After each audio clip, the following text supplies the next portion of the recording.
Hey everybody, welcome back to Haybuck Outdoors. Today we're going to be going over my vehicle EDC for SHTF, that kind of whole thing. So I'm going to be going over what I typically carry in my car in a situation like that, what I would be carrying. Hopefully you can pick up some ideas and stuff like that from this video. Let's get into it.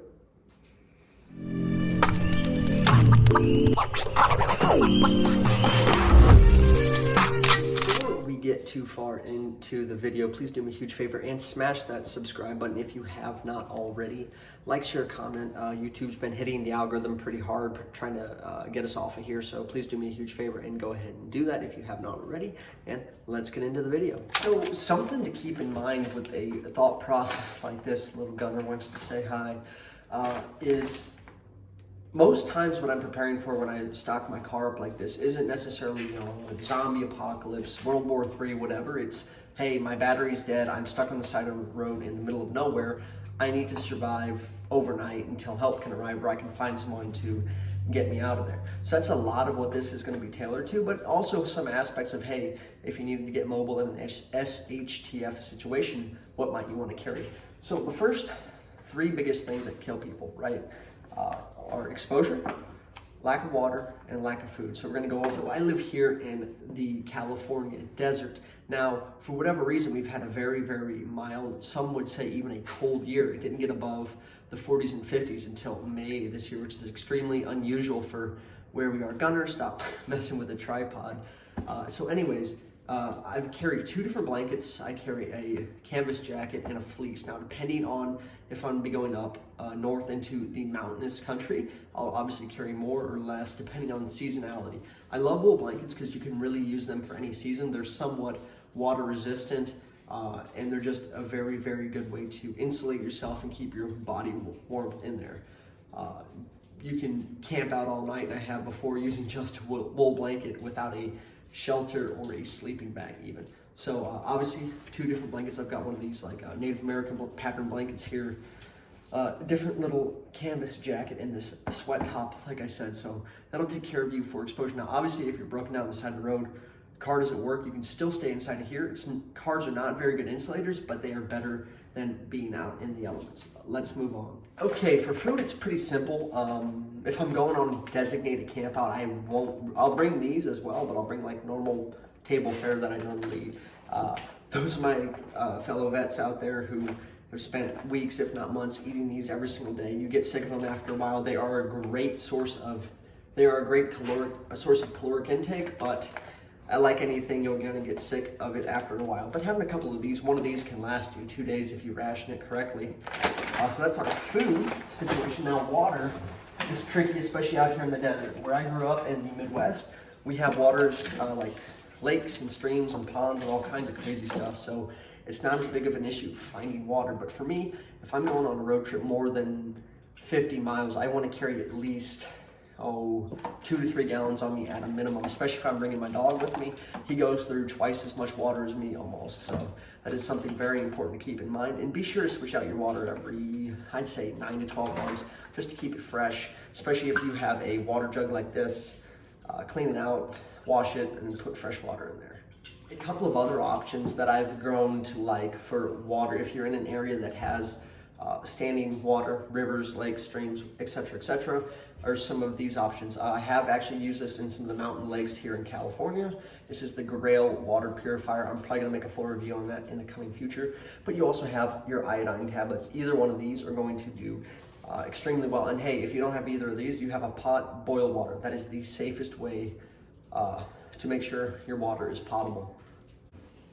So we'll get into protection a little bit here. Now, obviously in the state of California, in a situation where the grid isn't down and the crap hasn't hit the fan yet, it is very difficult to carry firearms in your vehicle. Now, given that you can in certain states and localities, especially where I'm from in Missouri, this would apply more to you. Now, obviously if the grid's down, SHTF laws go out the window in a sense, but it's something very practical. A main theme of this video is going to be pragmatism. So I have here my Henry small game carbine, and what I love about this, so 22s are pretty versatile. I'd probably want to include a 12 gauge in here, something like a single or double barrel, just because simplicity is key in a situation like this. So something like this can take short, long, and long rifle, and it's got the good old Skinner sight on it, so I don't really need to throw a scope. This is pretty accurate out to probably 75, 100 yards if you know what you're doing. Beautiful walnut stock, and as long as you take care of this, it will take care of it. Baby Gunner wants to say hi, everyone. He's in a lovey mood. Anyways, what we are going to get into next is medical. I carry a crap load of medical on me. It's like the one thing that people tend to skimp on. They always want to go for what pistol or rifle you carry in your vehicle, whatever like that. But really, you're going to be plugging holes more than you're going to be putting them in something. So I carry a couple different pre-made medical kit stuff that's curated to my needs, and obviously having stuff if you have an animal, having stuff that is good for them as well. I would recommend getting a tourniquet and some professional medical training. You can have all the stuff you want, but if you don't know how to use it, you're more useless. You're just a loot drop. So keep that in mind. Let's move on. To keep in mind too is having just basic tools and stuff if your vehicle breaks down. Most new vehicles like this have a jack for your donut, as well as lug nuts and all that stuff that you need to get that on if you have a flat or whatever. But just having some basic tools, you know, hammers, saws. And here, let me show you guys real quick. This is my day pack or my go pack. People say bug out bag. I prefer get home bag because my home base is here. I'm gonna, whatever happens, whether it be, you know, a natural disaster, SHTF, I'm gonna base myself out of here, then make movement if I have to. So that's something very important to keep in mind. So I've actually done a video going over, it's the 2023 day pack gear list and essentials. Oh my gosh, Gunner, he really needs some love right now. Since I have already made a video of this, I won't bore you. If you wanna see what's in here, go check that video out. It's from like April time frame. But yeah, having a good axe, some different stuff. Knives, a good all-around knife I love is the Gerber Gerber Strong, not the Ghost Strike. I hate the Ghost Strike. And lastly, something that I would definitely recommend is having some form of change of clothes. Now, I would always bring clothing expecting it to be colder than what it is. You can always take layers off, but you cannot put them back on if you don't have them, right?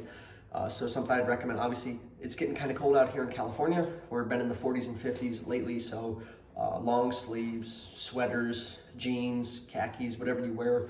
I wear a lot of boots, so carrying a ton of socks. Take care of your feet, because if those go, you go, right? So the main big ones here, pragmatic. What is practical? You can have $1 million worth of gear, but if you don't know how to use it, or if it's not tailored to your situation or your environment, it really does you no good. Water, food, exposure are the three things that are going to kill you fastest. So make sure you hit all three of those bases. If you can't afford a gun, or you live in a place like where I do, and you can't carry a rifle in your car, those three, that's going to cover like 95% of your bases. Then medical. Make sure you do not skimp on medical, because that will come around and bite you. Even if you're just driving down the road and you see somebody in a vehicle wreck, so you can help them out, get professional medical training, and get that med kit on you, so you can be out there and be a good Samaritan if need be. Well, thank you guys so much for watching. Hope you learned something, or at least enjoyed today's video. I enjoyed a subject like this. If you want to see more like daily preparedness stuff like this, I kind of enjoy doing stuff like this.